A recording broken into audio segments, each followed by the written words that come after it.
Hello বন্ধুরা, আমি কোয়েল educational purpose YouTube চ্যানেলে তোমাদের সকলকে জানাই স্বাগত। আজকে তোমাদের জন্য আবার 30টা প্রশ্ন নিয়ে আসা হয়েছে। এই সমস্ত প্রশ্নগুলো আমরা দেখেছি পরীক্ষায় বারংবার এসছে এবং আগামী পরীক্ষাতেও আসতে পারে, সেই সমস্ত প্রশ্নই নিয়ে আসা হয়েছে। তোমাদের যদি ভিডিওটি ভালো লেগে থাকে তাহলে অবশ্যই চ্যানেলটিকে সাবস্ক্রাইব করতে ভুলো না। চলো দেরি না করে ভিডিওটি শুরু করা যাক। প্রথম প্রশ্ন দেখতে পাচ্ছি, দুধের রং সাদা হয় কেন?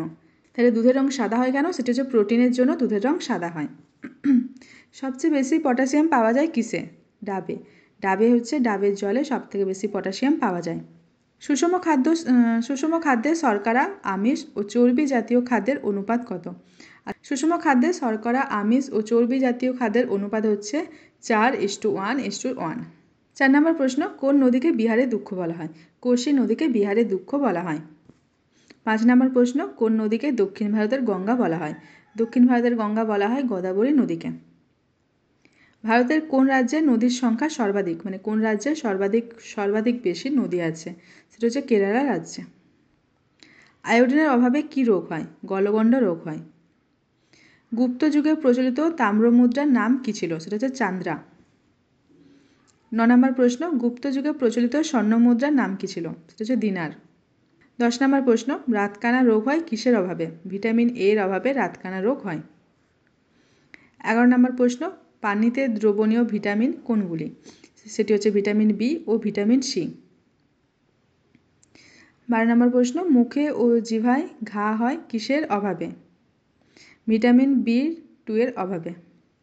তোমরা যদি ভিটামিন সম্পর্কে বিস্তারিত ক্লাস দেখতে চাও তাহলে প্লেলিস্টে গিয়ে তোমরা ভিটামিন সম্পর্কে ক্লাসটি দেখে নিতে পারো। ভারতের একটি অন্তর্বাহিনী নদীর নাম কি? সেটা হচ্ছে লুনি নদী। মেরি কম আত্মজীবনীমূলক গ্রন্থের নাম কি?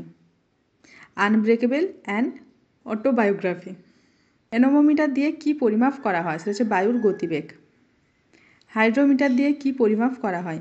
তরলের আপেক্ষিক গুরুত্ব বা ঘনত্ব নির্ণায়ক। রবীন্দ্রনাথ ঠাকুরকে কে নাট্যচর্চায় ও অভিনয়ে অনুপ্রাণিত করেছিলেন? সেটা যতীন্দ্রনাথ ঠাকুর। রবীন্দ্রনাথের শেষ নাটক কোনটি? সেটা হচ্ছে শ্যামা। ডাকঘরের ইংরেজি অনুবাদ কে কী নামে করেন? দ্য পোস্ট অফিস নামে করেন কে করেন? দেবব্রত মুখোপাধ্যায়। স্পিগমোম্যানোমিটার দিয়ে কি পরিমাপ করা হয়? সেটা মানবদেহের রক্তচাপ।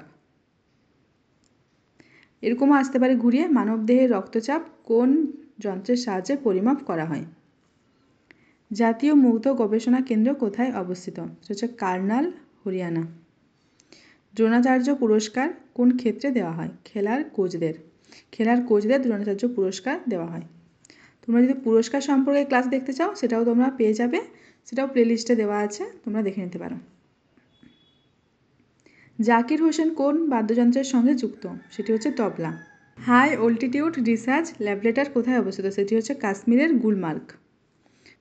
কোন শহরকে ভারতের প্রাসাদ নগরী বলা হয়? সেটা হচ্ছে কলকাতা শহরকে ভারতের প্রাসাদ নগরী বলা হয়।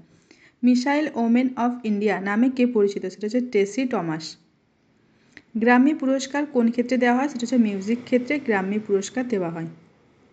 অ্যাবেল পুরস্কার কোন ক্ষেত্রে দেওয়া হয়? সেটা হচ্ছে গণিত শাস্ত্রে অ্যাবেল পুরস্কার দেওয়া হয়। কোন গুপ্ত সম্রাট মহেন্দ্রাদিত্য উপাধি গ্রহণ করেছিলেন? সেটা হচ্ছে প্রথম কুমারগুপ্ত। আমলকি, লেবু, পেয়ারার ভিটামিনের উৎস কী? মানে আমলকি, লেবু, পেয়ারায় কোন ভিটামিন থাকে? সেটা ভিটামিন সি। তোমরা যদি ভিডিওটি ডাউনলোড করতে চাও তাহলে ভিডিওর নিচে টেলিগ্রামের লিঙ্কটি দেওয়া আছে, সেখানে ক্লিক করে তোমরা টেলিগ্রাম গ্রুপে যুক্ত হয়ে যাও এবং ভিডিওটি ডাউনলোড করে নাও। তোমরা যদি স্ট্যাটিক জিকের টপিক অনুযায়ী ক্লাসগুলো পেতে চাও তাহলে প্লেলিস্টে গিয়ে একবার দেখে নাও, সেখানে তোমরা পরপর সব কিছু পেয়ে যাবে।